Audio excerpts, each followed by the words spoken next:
Good evening. My name is Sarah Howard. I'm the Youth and Community Services Manager here at the Dana-Boone Regional Library, and we hope you are doing very well this evening.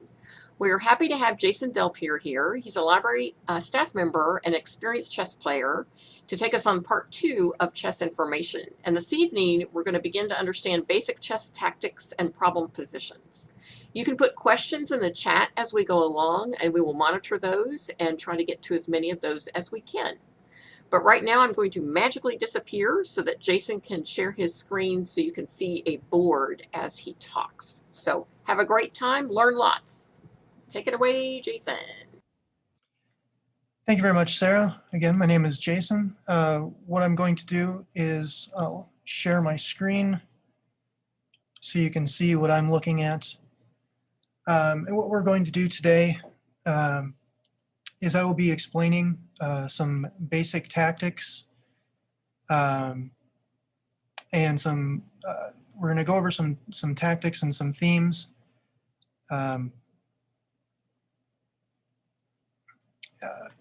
Sorry, I'm just getting everything organized so it's in the right spot so I can see everything. So it's been said that chess is 99% tactics. Now, while this is not entirely true, the importance of recognizing tactical opportunities really cannot be overstated. There's little worse than seemingly having a stranglehold on the position only to allow tactical combination that allows your opponent to escape. And what we'll do today is explain about 5 of the most common tactical themes. There are many more tactical ideas, but these are the most common and are essentially the basis for more complicated maneuvers.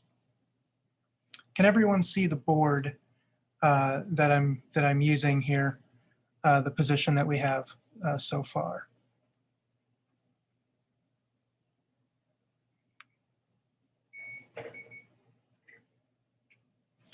So what I'll do first is thank you. So first we're going to get some definitions out of the way. What is meant by tactics, you may ask? Grandmaster Yasser Seirawan, who is the author of many books, of which Play Winning Tactics is especially relevant to this program, he defines tactics as maneuvers that take advantage of short-term opportunities. And what is a chess combination? Again, we're going to use Seirawan's definition. A combination is a sacrifice combined with a forced sequence of moves which exploits specific peculiarities of the position in the hope of attaining a certain goal. Now that's quite a mouthful, but hopefully we're going to simplify that a little bit through this program.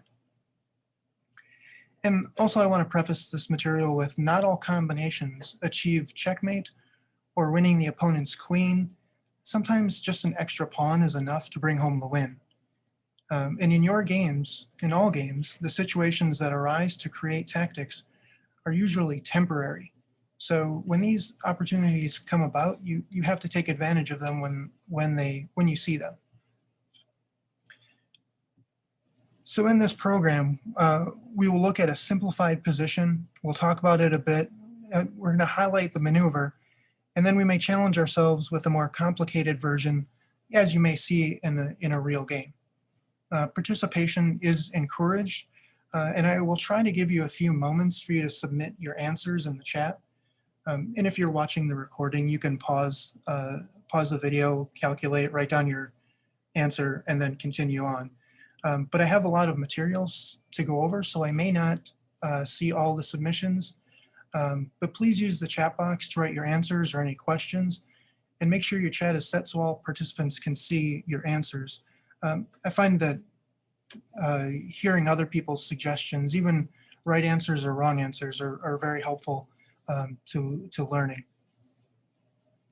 While I would prefer answers in the form of chess notation, describing the solution, bishop takes pawn, for example, may work, though it may be ambiguous at times. As my chess coach says, don't be afraid to make mistakes. It is more important for you to understand at the end than to think you know everything at the beginning. That's a great answer, Joseph. Before we get to this discussion of themes, here are a few guidelines or a checklist by a couple well-known chess authors. Keeping these in mind when solving chess puzzles, or more importantly, when playing, will help develop your tactical eye. And regarding the question of setting up the board, no, you don't really need to set up a board. You should be able to see everything that I have on the screen that I'm sharing, and just visualize in your head the answer. Try to think as far along in the calculation as possible to get the right answer. So we're gonna move along to some tips or the checklists, and the first one is by an author of one of the best books on tactics. His name is Grandmaster Jur Averbach. He wrote a book called Chess Tactics for Advanced Players. It's a really dense book that goes over some high-level tactics, mostly from games by international masters and grandmasters. What he said is, he says that almost all chess combinations are based in some way on attacking two or more pieces at the same time. So if you think about that in positions, if you can do more than one thing with a move, it's probably a good idea to explore that idea if your move or your idea achieves more than one goal. Next, we're going to go to international master Jeremy Silman. He's the author of a very famous book, and I suggest everyone read this book. The book is How to Reassess Your Chess. Yeah, that's a great question. I will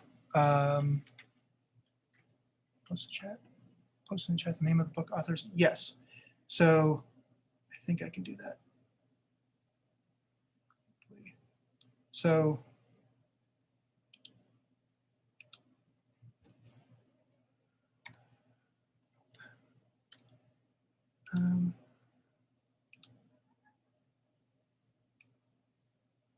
so let me just get this first one.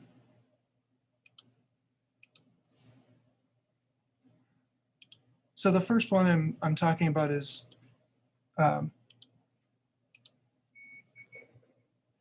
Averbach's Chess Tactics for Advanced Players. That's the first one I mentioned.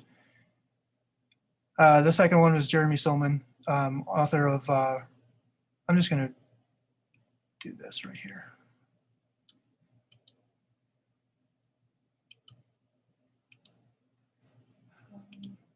Sorry. So this is the other one I'm talking about right now. So Silman's rules of recognition. The first thing is a weakened or open king. When a king has poor pawn cover, has no defenders, or is otherwise weak, a combination is probably in the works. The next thing to look for is a stalemated king. When a king has no legal moves, a tactic that would produce check may also produce checkmate. So when your king can't get out of check, obviously that is checkmate. Moving on to undefended pieces. Now, remember that pieces are not pawns, so we're talking about, undefended pieces at this point. An unguarded piece is subject to destruction by a double attack or a fork. We'll get to the definition of double attack and fork in a little bit. And lastly on his list is inadequately guarded pieces. Such a piece appears to be safe, but a sudden double attack can place the piece in jeopardy by adding another attacker. Okay, so with these tips, keep these in mind as we go through these positions, and they can help you point you in the right direction of how to solve this position. And again, moving on to setting up the board. You don't have to set up the board. You can if you want, but I might be moving along a little bit quickly, and that will just use up valuable thinking time. I'll try to highlight all the relevant information so you can just focus directly on the position on screen. And again, for maximum benefit, try to calculate as many moves as you can see until the final solution in your head. Don't move the pieces. If you've watched the movie Searching for Bobby Fischer, you'll know the quote, "Don't move until you see it." And lastly, before we get to the actual chess, I want to stress that you do not need to memorize the names of the tactics. It is much more important to understand how the tactic works and be able to apply it in your own games. Though, when talking to other chess players, it is helpful to have some familiarity with these terms. So the first thing we're going to discuss is not really a specific tactic, but rather the umbrella under which other proper tactical themes reside, and that's the double attack. The very broad definition is a double attack is when a single move creates two threats. And that's our goal in almost all of these. So our first proper tactic is called the fork. A fork is when one piece attacks two enemy pieces at the same time. We most frequently see this with the knight or bishop, though any piece can execute a fork. So when we look at this position, and we've had a few suggestions, and they are excellent suggestions, we are looking at knight to c7, which is check on the king and also attacks the rook. So this is a great move. When I was showing this position to others, there was a suggestion of knight to f6.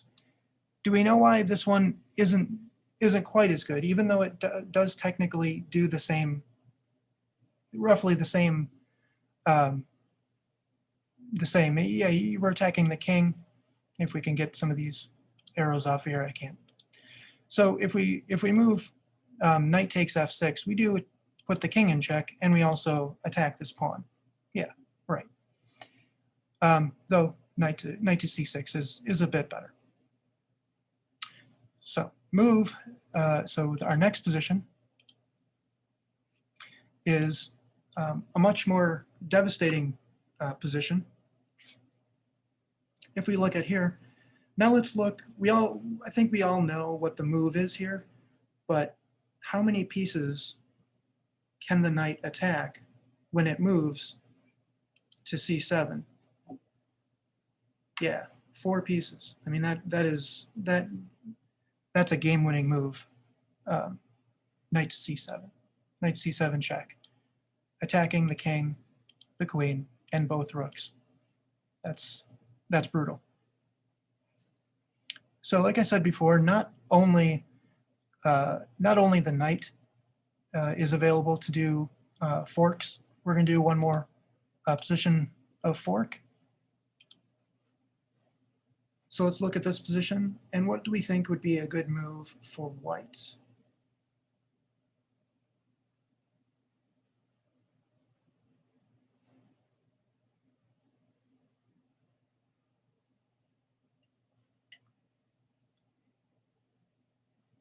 And remember, we're looking at attacking 2 pieces at the same time with the same move.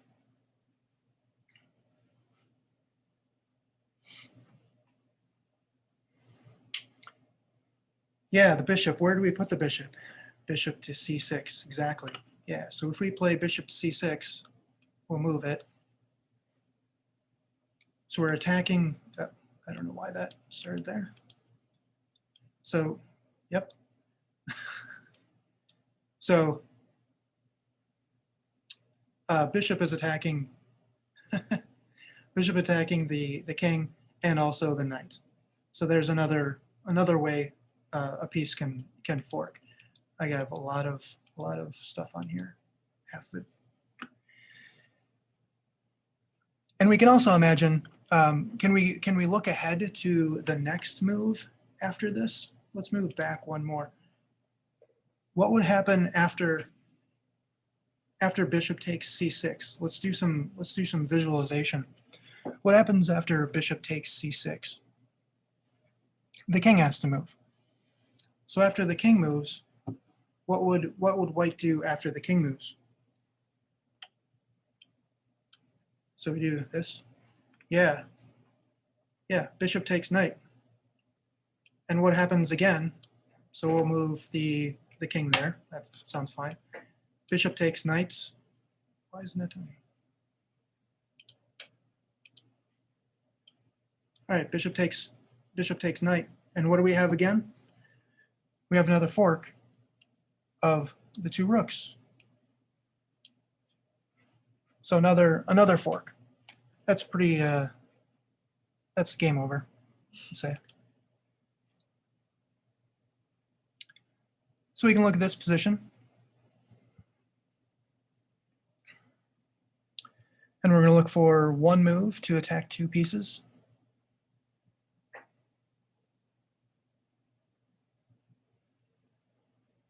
Yeah, rook to b7. And thank you for using the square. That's awesome.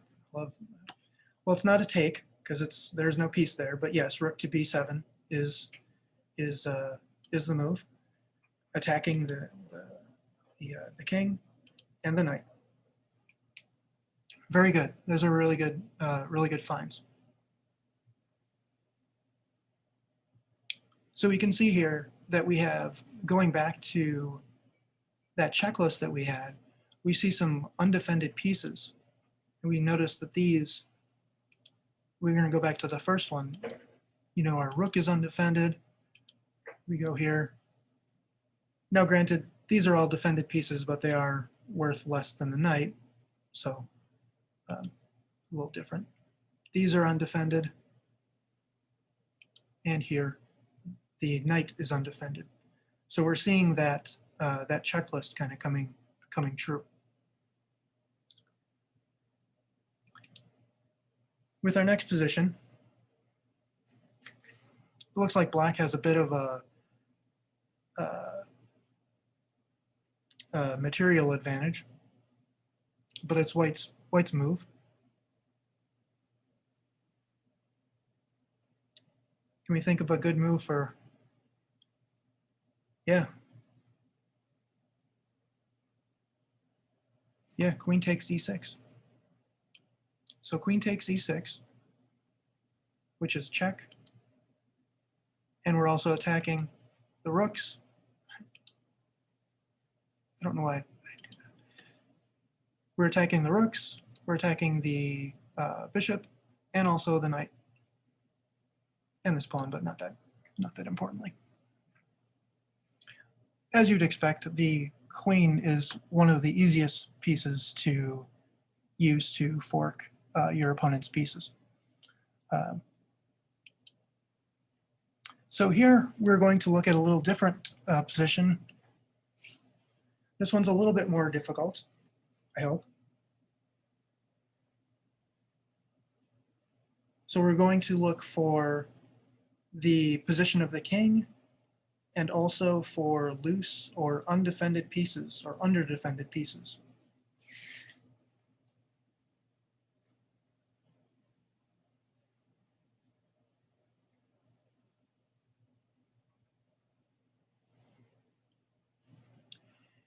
Yes. Queen to c2.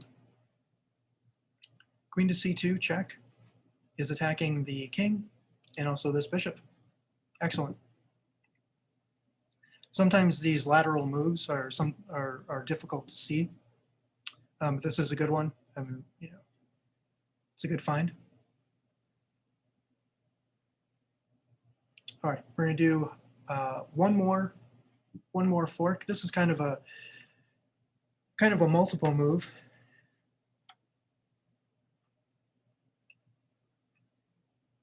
So this one you have to think about. And what do you think the best move is in this position for white to move? And it might take more than one move to do this. For white to move.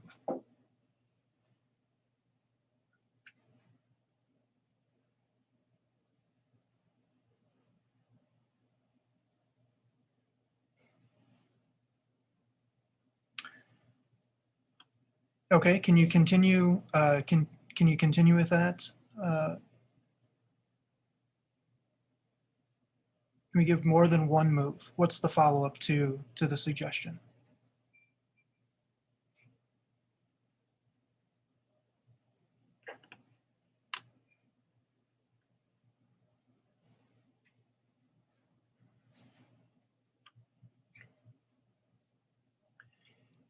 So the suggestion was bishop takes bishop to g6, which is check. Black would have to do something about that. Best move is to take. And now what do we do after bishop takes g6, king takes g6?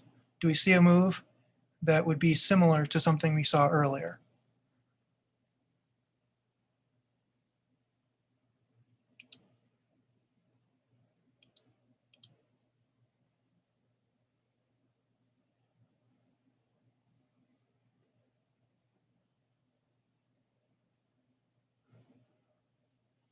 I'll give you a couple more seconds and then I'll put it on the board and it will become a little bit more clear.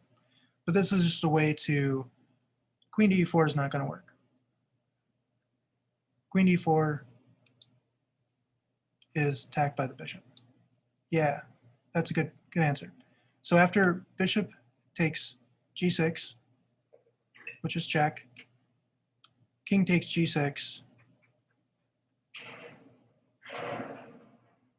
Okay, queen to g4 is another check, sure.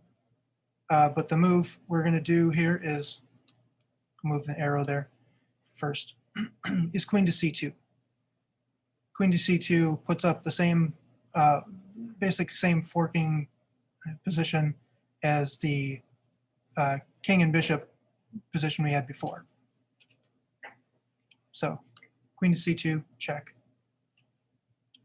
Attacking the king and winning the bishop. Okay, that was really good. You guys had some great answers, some good finds.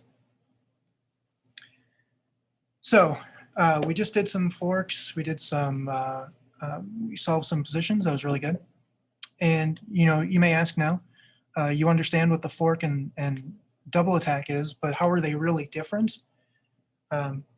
It's a good question. While a fork attacks two pieces, the double attack may create threats more important than material. Attacking a piece while threatening checkmate is an example of a double attack. Now, as we are beginning to see, these tactics are just variations on the same idea of attacking two or more pieces. The best moves have more than one objective. And here we will look at a very powerful scenario, the discovered attack. In the discovered attack, one piece moves, which uncovers or unleashes the power of another piece. You can think of a discovered attack as like an ambush or an uncovered attack. The key point to remember about a discovered attack is that both the piece that moves and the piece uncovered can create threats. Usually the piece moving will capture material or put the opposing king in check. So the first position we have for discovered attack is this one. And it's white to move. And can someone give us a good suggestion for a move for whites?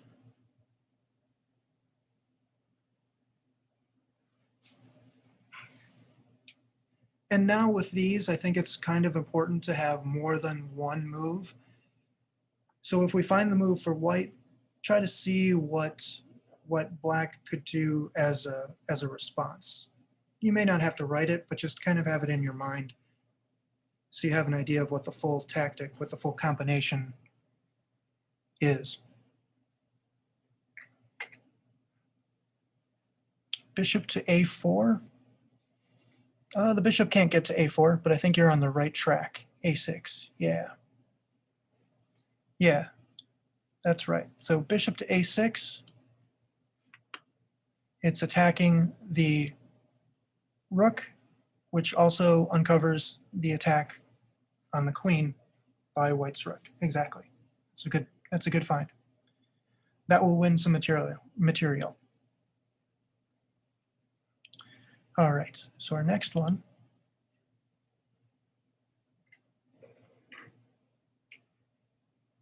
This one is kind of a common scenario that you'll find in real games.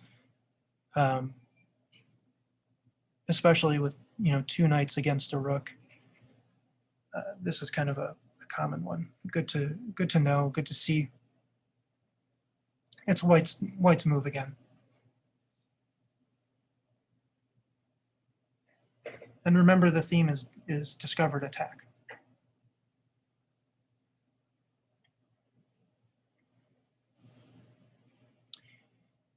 Yeah, king e3. King e3. So what happens is the king is attacking this knight and also unleashing an attack against that knight. Yeah, exactly. Mistakes happen like that, but that's fine. We got the, yeah, king to e3 is good. Attacking both pieces at the same time. Very good. So this one is a little bit more difficult.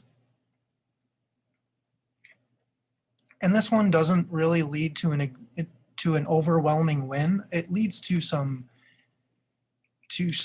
level of material advantage.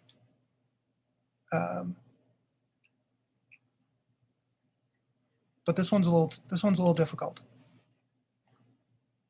And so white to move.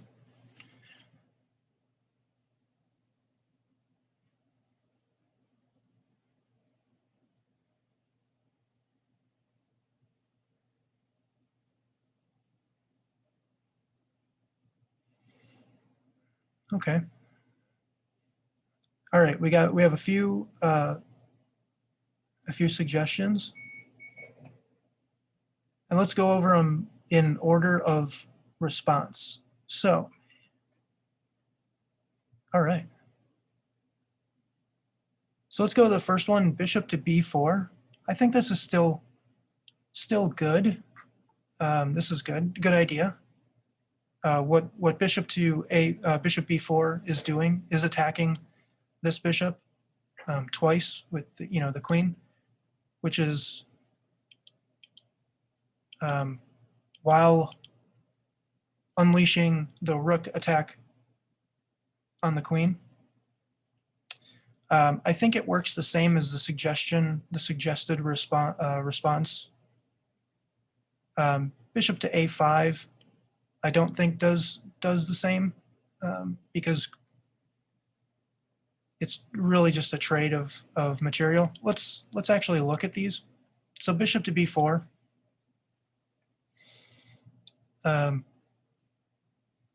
So the rook is attacking the queen. That's the most important. Yeah, I mean, I think it works the same as the suggested response. Let's move back. Bishop to a5, I don't think works properly because the queen can just take the bishop. Another suggestion was bishop to h6.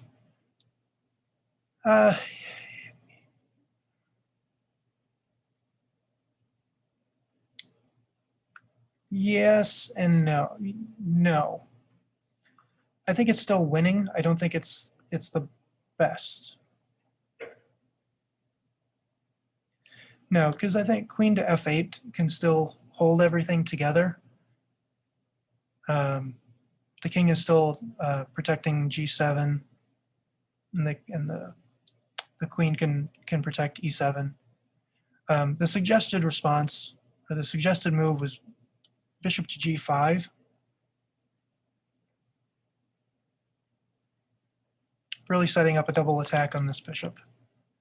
And either way, I looked at this with the computer, and either way, black chooses to respond to this, whether taking this rook with the queen even, it all kind of ends up the same. The same material ends up the same at the end. So bishop g5 is the best move. Even though I really don't have much to argue against bishop to b4, I think that's still a really good move. The next thing we're going to look at is kind of a famous scenario, and this incorporates a few themes. And you might want to remember something like this for your own games, because this will happen. It's white's move. And if you can give me 3 moves of this,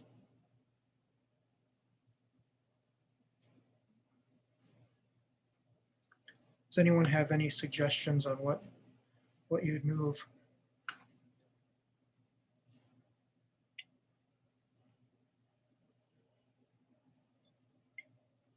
All right, we have a suggestion of queen to f5. We have a suggestion of queen to f7.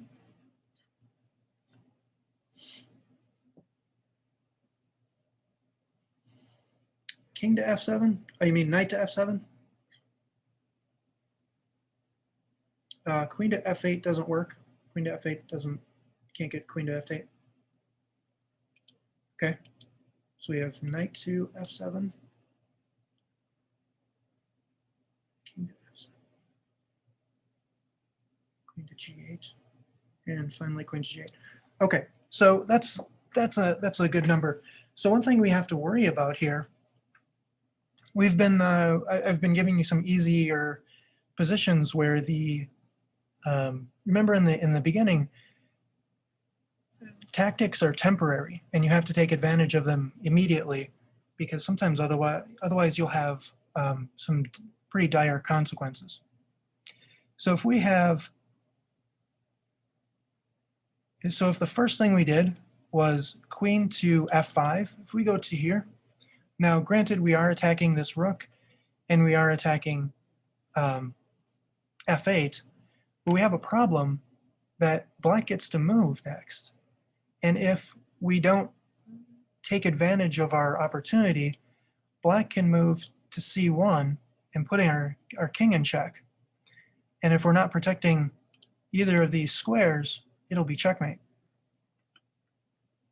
So in this scenario, queen to f5 doesn't quite work. It's still winning. White has a huge material advantage. You could play this and yeah, sure. I have a lot of arrows on here. So likewise, the queen to f7 or queen to g8 don't work. Right, so knight to f7 is check. King has to move, only has 1 square to move.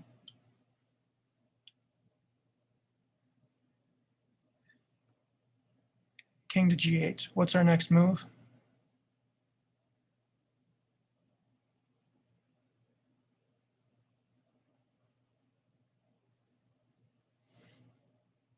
Yeah, exactly. Knight to h6, which is double check.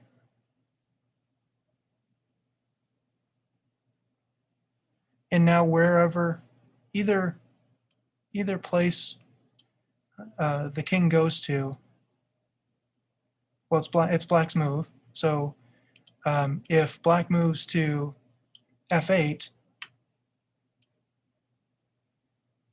we checkmate with queen to f7. But what happens if black moves back to h8 and says, what are you going to do? Are we going to play knight to f7 again?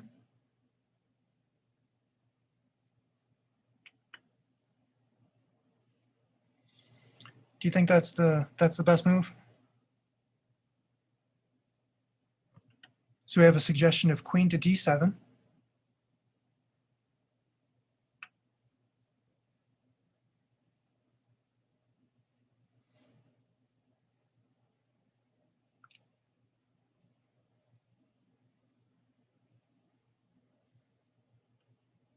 Okay, we're going to wait just a couple more seconds. Does anyone have, so we have queen to d7 as our suggestion. Do we have any other suggestions?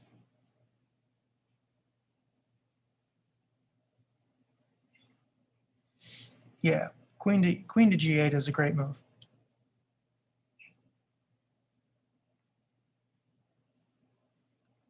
Queen to g8 is the problem, is the winning move.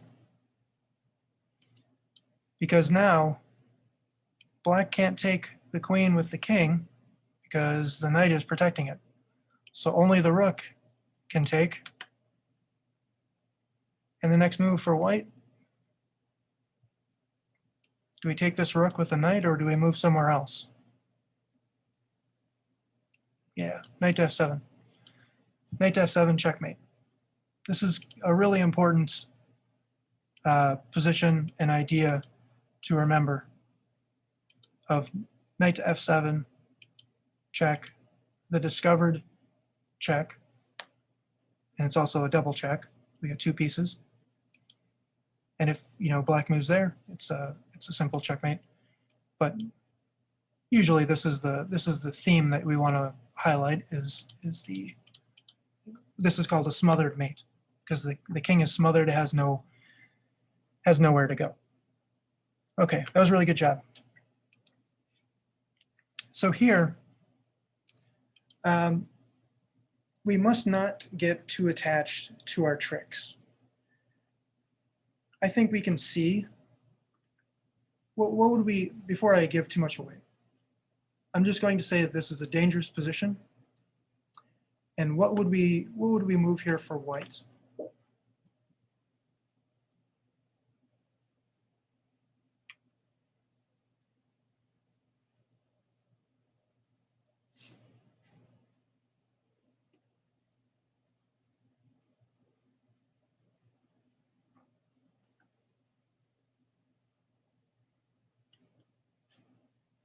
Yeah, so the eye moves to bishop to h7 because we see the discovered attack, rook on our queen. But what happens if we follow that idea? So let's move bishop to h7.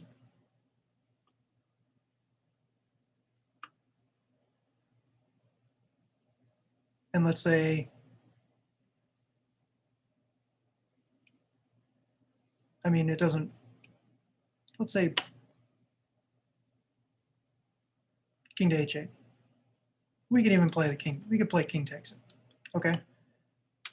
Now what's white's move? Do we take this queen?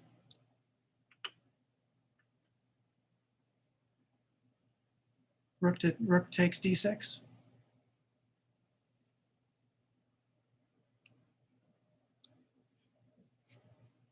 How does black prove to us that we made a mistake?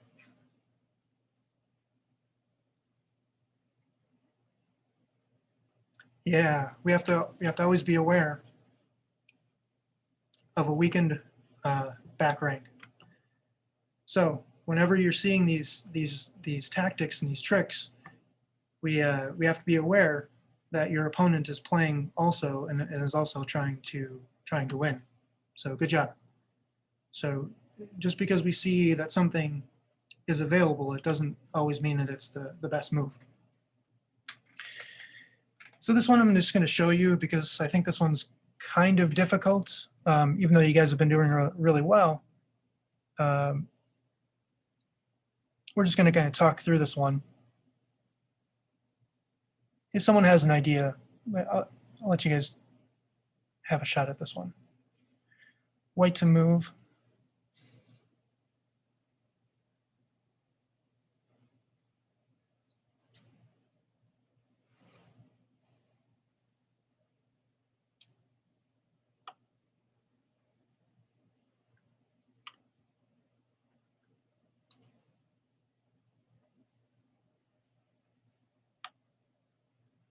So we're going to be moving the bishop, right? Yep. So suggestion of bishop to b7. Okay. That seems reasonable.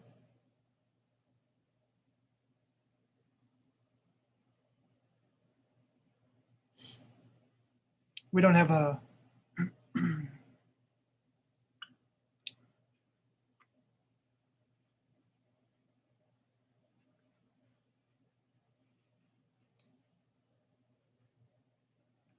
so this one is a little bit difficult. So the problem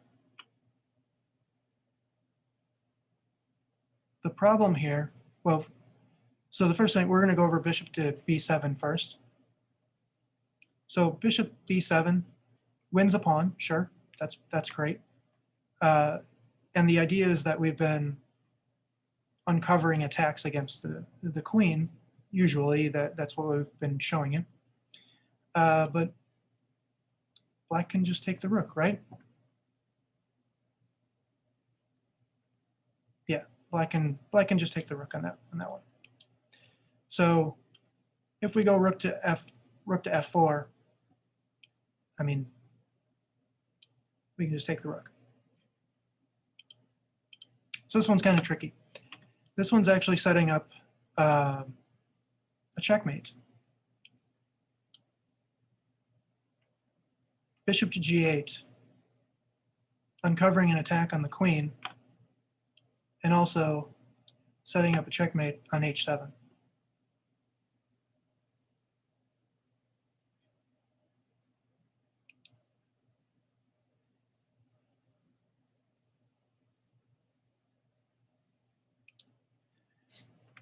But we do have an issue here that if we again get too greedy,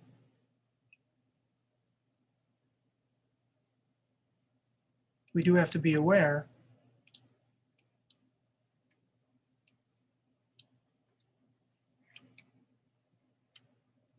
that we have a weak back rank, so we do have to be careful with this. So here, even something like g4 creates enough space for the king to get out. And though it's not an easy move, or an easy continuation to a win, the material should be enough for white to win.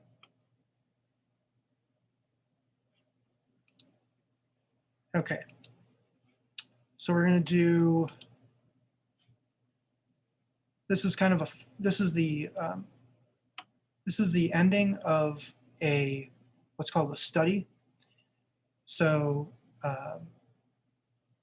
this is a study that uses some of the tricks that we've just discussed. And it's white to, excuse me, it's white to move. And we need 2 to 3 moves for white of how white wins this game.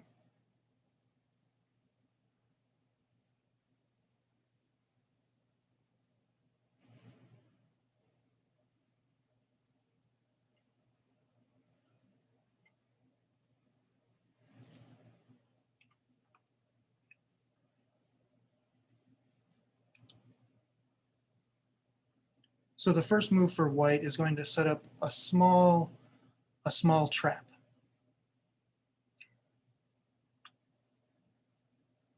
So it's white to move.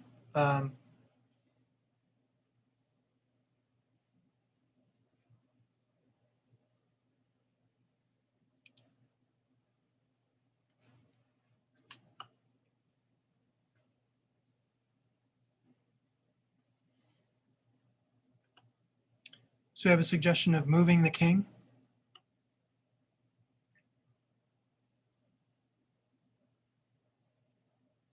Where would you move the king?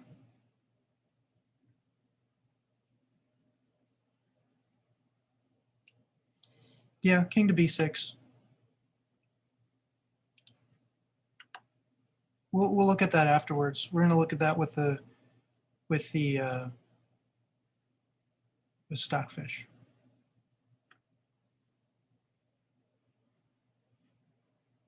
Another suggestion of rook to e8.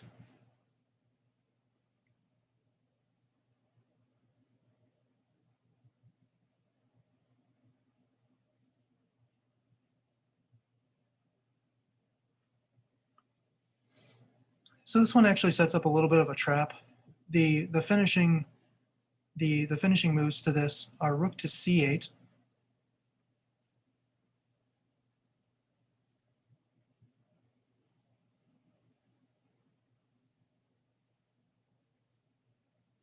I think this continuation is just a bit more forcing. It's just a little bit more clear.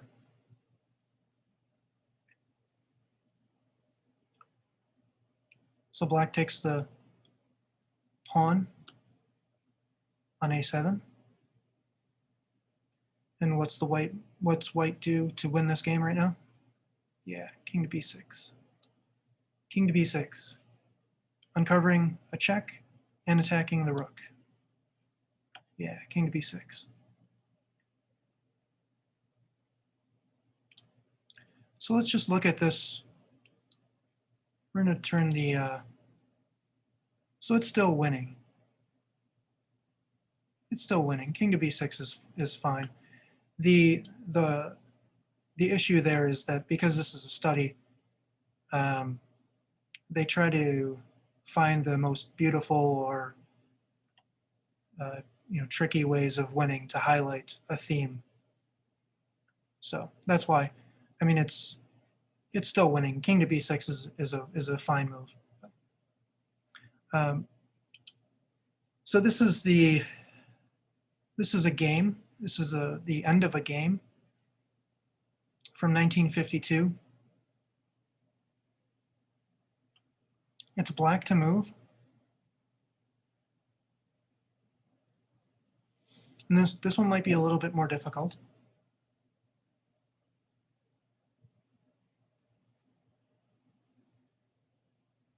If we're looking at the position, we see that there are 4 pawns on each side.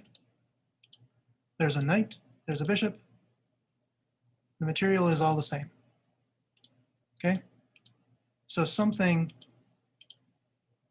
dramatic has to happen.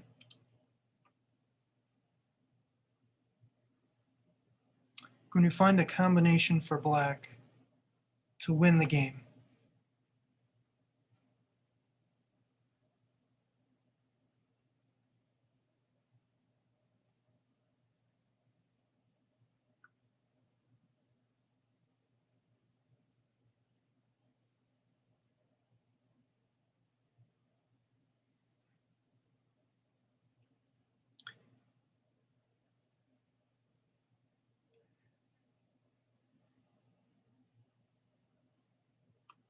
So this one's going to be tricky.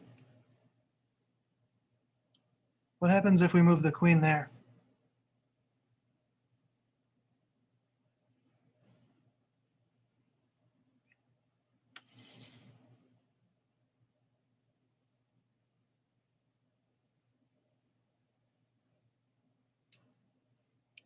So queen to b8, king takes.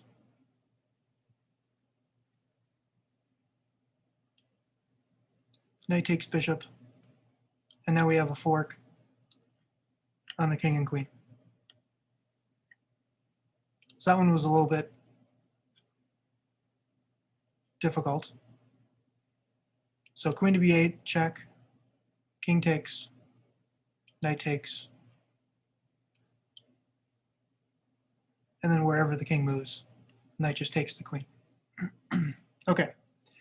Lastly, pawns can also fork, can fork pieces. So we're going to look at just this happens quite a bit also, is just to be aware, because of the move of the pawn can move twice, be aware that pawns can also fork pieces. Next thing we're going to move on to is the pin.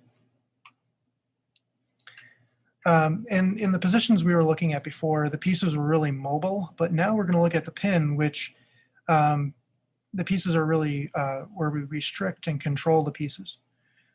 You can think of the pin as attacking a piece that can't move and then attacking that piece again to finally win it. A common scenario is a bishop pinning a knight to the opposing king or queen.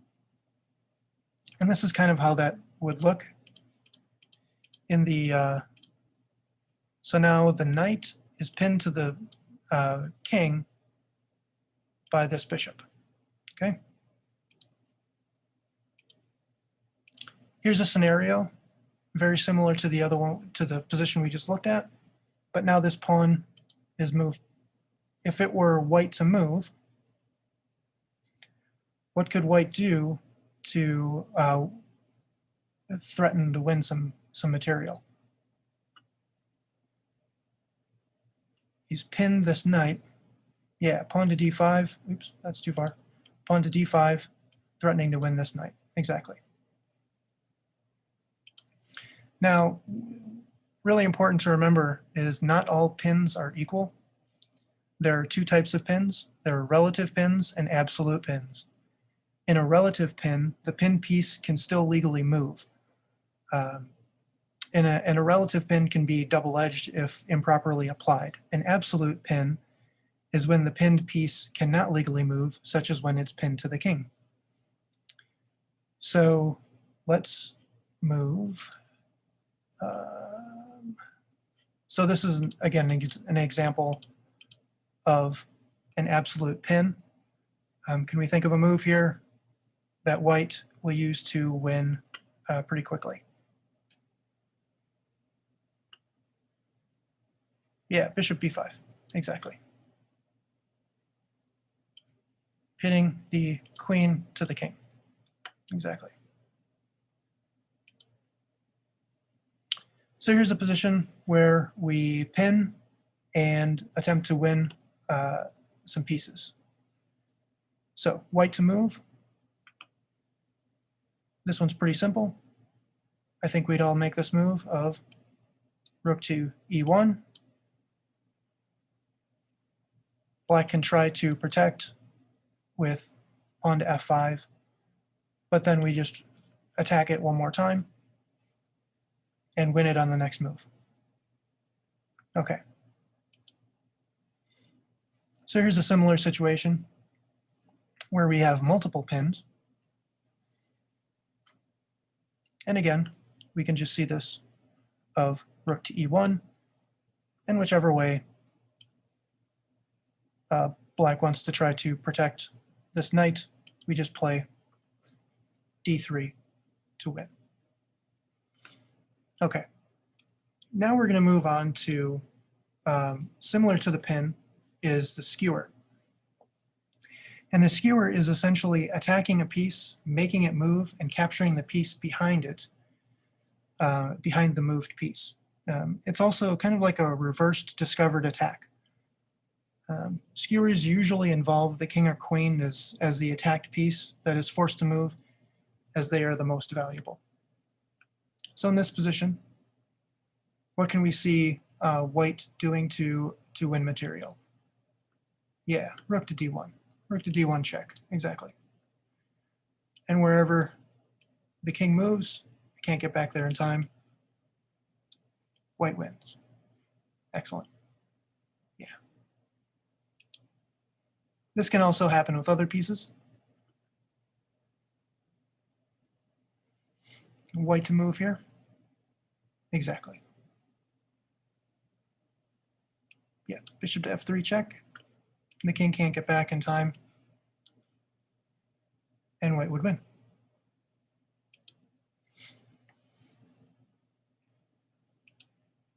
So this one's a little bit sneaky.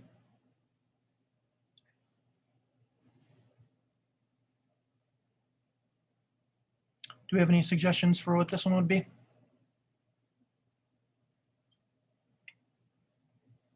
It's white to move again.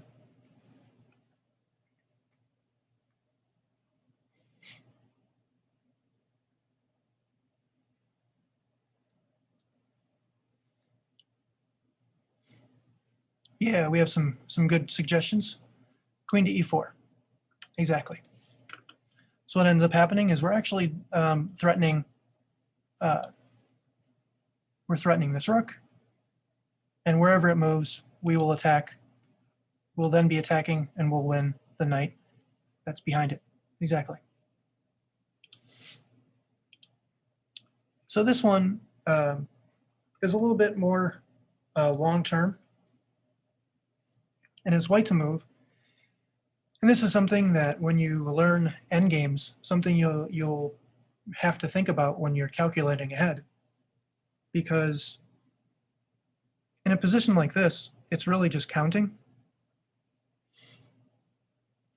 So if it's white to move, right, we'll move pawn to h6, then black moves pawn to a2, white would move pawn to h7,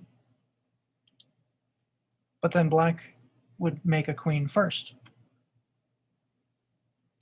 However, because of the position of the king,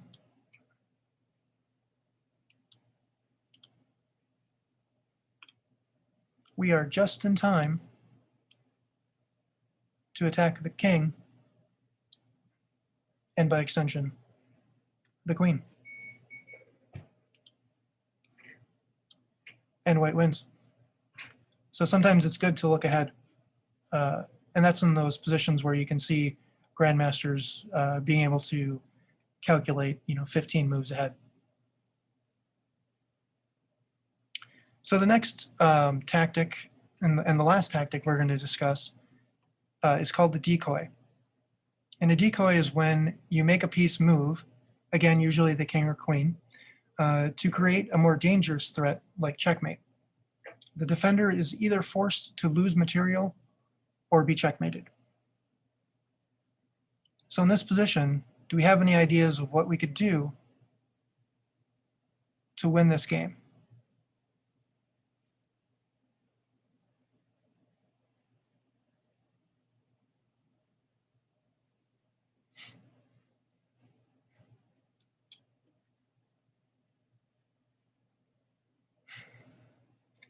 So we have one suggestion. What do we think about rook to c6? What do we think that does?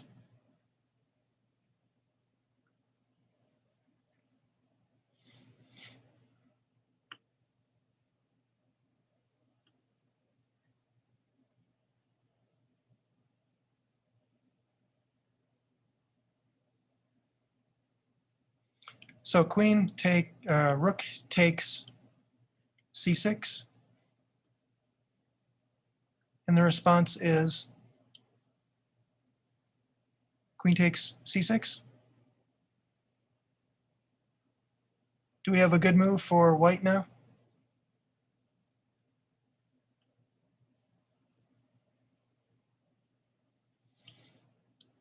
Yeah, queen takes g7, checkmate.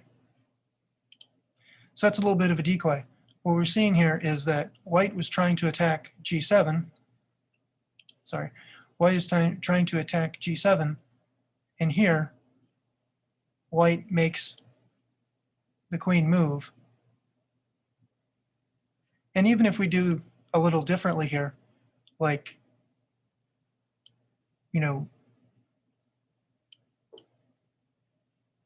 white's still going to lose a bunch of material.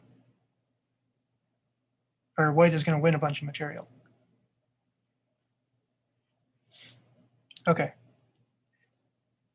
We have just 2 more positions, so I think we'll just have enough time to finish this up. And this position is to highlight that not all tactics require sacrifices. Like in all of the positions we saw before, the rook takes c6, and then it forces a move, and you win more material. But this one isn't like that. What do we have? What do we have here for white right now?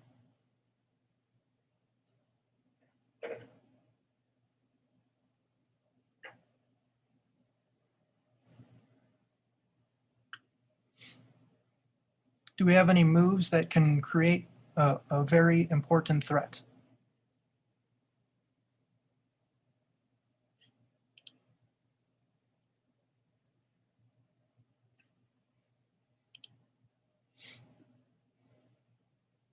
Yeah. So queen to f5. Queen to f5 threatens checkmate on h7. And really, however black decides to get out of it, it will lose some material. There's really only 2 ways. There's either playing g6 or rook to e4. Either way, white wins material. We can look at that both ways. So G6, queen takes F6.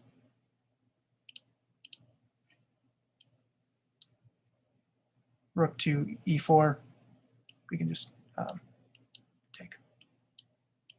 And again, white is up material.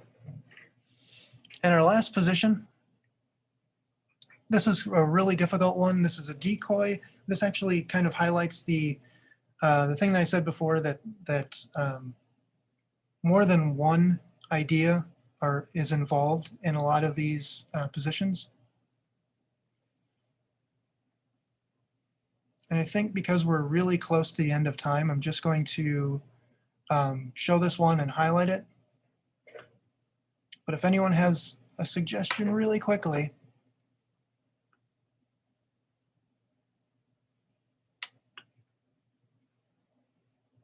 it's black move, black to move.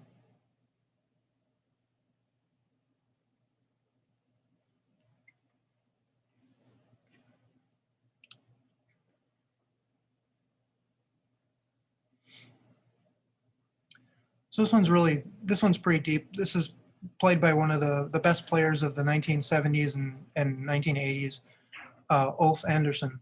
And he played bishop to G5.